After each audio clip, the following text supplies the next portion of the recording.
So the Bet Levi continues and he says, every person experiences times when his efforts not only don't help him, but they backfire and actually cause him harm. As the prophet Isaiah in chapter 59 verse 5 describes, the eggs of the tzifoni, which is a poisonous snake, the eggs of the tzifoni, the poisonous snake, hatched, meaning evil schemes were plotted. And the webs of the spider were woven, meaning that these schemes will be destroyed, like the spider web. Whoever eats from those eggs, meaning whoever joins this evildoer, will die, and who hatches them will produce the snake, meaning will harm him. So the prophet Isaiah is giving us like a parable, saying that he's comparing people's efforts to the gathering of eggs. Where somebody's gathering eggs, thinking, oh, we have lunch, yummy, yummy. What are you going to have? I'm going to have egg and cheese. What are you going to have? Bacon, egg, and cheese. What are you going to have? I'm going to have an omelet. I'm going to have a steak. Everybody's excited about the eggs. Little do they know, by the way, it's snake eggs. Doesn't come out yellow and delicious. Comes out snake. That's what comes out. So the Navi, the prophet says, he compares people's efforts for where they gather eggs for food, meaning that he warns them thinking that they will hatch and produce chicken for him to eat. But after their toil, he'll discover that the snake eggs that he produced will actually end up harming him. This is, Rabotai, what the prophet is trying to say in so many words. Sometimes we think that doing something against Hashem is going to pay off. One time, there's this one guy, he's got like a quick way to make money. How does he make money? I don't know. He just does these things in the stock market. What does he do in the stock market? I don't know. He's got these special companies where he makes money. What about his clients? I'm not really sure about his clients. Yeah, but you know that if he does something quickly and he's the only one who makes money and the clients don't make money, usually that means there's a Ponzi scheme or a boiler room or something illegal. I don't know about that stuff. You're just pessimistic, they tell me. You're just pessimistic. So they go join him. 1 week, I lost 14 employees in 1 week. 14. Now, I wasn't Merrill Lynch. I had hundreds of employees. I had maybe 30 people. So half my staff left in 1 week.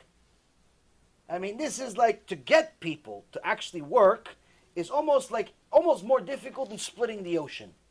Almost. Why? Because people in this generation, they don't want to work. They just want the money.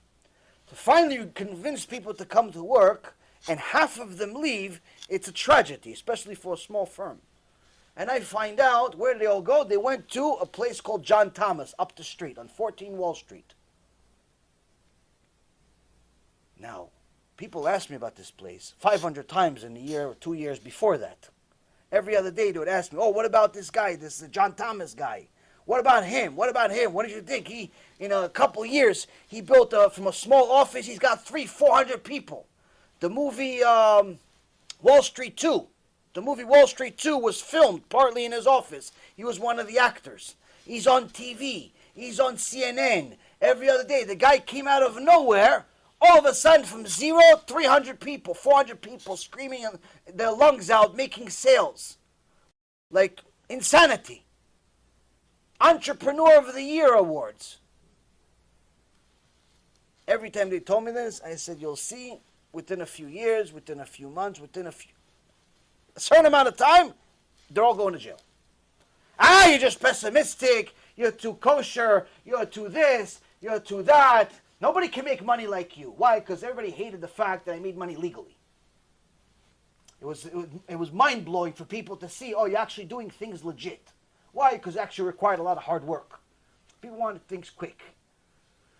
So a lot of times they would try to bring me the deals, the garbage from this guy, and for us to do, and I would never do it. Or they'd say, why don't we do things like them? I said, I'm not a thief. My father's not a thief. My grandfather's not a thief. And I'm not gonna start to change the chain now. You want to go be a thief? Go work for them. 1 week, 14 people left. Now this, to me, was a tragedy for 2 reasons. Number one, half my firm is destroyed. That's one tragedy. Second tragedy, I know all of their careers are over before they know it. Why? Because after they go work for him, nobody would hire them. Meaning that if it doesn't work out for them, no one in the world is going to hire them again. Because everybody that has been in the business for a while knows there's something wrong with this place. Well, only time told. In some cases, very quickly. One after another, they got fired or they left the business. But even the few that stayed eventually realized that this place was not exactly the roses they thought. Because one day the SEC showed up. FBI, get down! Uzis, machine guns, mamash. You would have thought everybody was like carrying in there. Everybody's in suits, ties, businessmen. But the FBI shows up there like there's mamash, like Al Capone and Tony Montana. They're all there. FBI, all types of guns and this and that. Why? The whole thing was one big scam. The guy ended up going to jail like we expected. Ended up being a huge Ponzi scheme. Manipulation of markets, every scheme under the book. But he had a lot of political connections, and he got himself out of jail relatively quickly, and I think he still ended up keeping like $100 or more million. So now, I told you the last part of the story threw you off. Why? Because wait a minute. So he did all that, he still kept $100 million. Maybe it's worth it. That's what the Navi is saying. The Navi is not saying about the beginning of the story. The beginning of the story, a lot of people are going to fail. Why? Because they think maybe the grass is greener on the other side. The part that a lot of people fail because is the end of the story.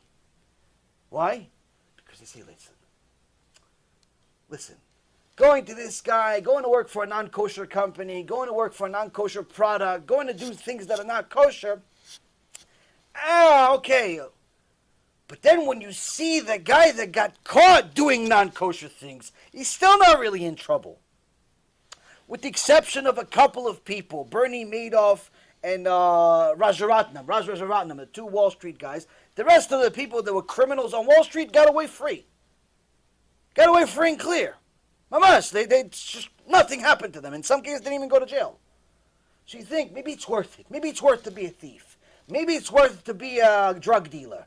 A lot of drug dealers don't die. Not all of them die. Not all of them go to jail. And even the ones that go to jail, they go to jail for like 5 years. And they come back and they have a bunch of money. So maybe it's worth it. So the Navi is telling you this. The Navi, the prophet, is telling you, you think that by joining these criminals, by joining the Satan, by joining the Malach HaMavet, you think that you're going to get good eggs. But what I'm telling you is all you're getting is snake eggs. That even if you think you got something, you are the one success story that actually got the eggs. You got the eggs. You got it. I will torture you to no end, the Kadosh Baruch Hu says. Why? Because eventually those eggs are going to hatch and you're going to see they're going to hurt you. Eventually that $100 million is going to hurt you. Eventually all that stealing is going to come up. It's going to hurt you. It's not the obvious that you're going to go to jail or you're going to get murdered or something. No, it's not just that. It's even if you succeed in the crime against Hashem, you'll see that the success in the crime is actually worse than the failure in the crime. Because the guy that got caught right away, he went to the nest egg and immediately got hit by a snake. Okay, that was obvious that was going to happen. At least 50% of the time, you're going to get hit by a snake. At least 50% of the time, when you try to rob a store, you're going to get caught. It's going to happen. It was expected. No one's surprised when the guy trying to rob a store gets caught. No one's surprised. It's going to happen. Once in a while, the clerk has a gun. Once in a while, there's a few cops who are looking for donuts, so they happen to be next to the store. Stuff happens. So when the guy gets caught in the middle of a robbery, no one says, wow, what a miracle they were there. No one says that. Why? It's supposed to happen. It's supposed to happen. What is everybody surprised about? Everybody's surprised that, he got away with it, but it was the worst case anyway. He got away with the stolen painting that's worth $100 million. But he got murdered for that painting at the end. He got away with the painting, but now there's only the painting left. And it's owned by somebody else. He's no more. That's what happens. That's the real message, that even if you succeed in doing evil, that success is actually even worse.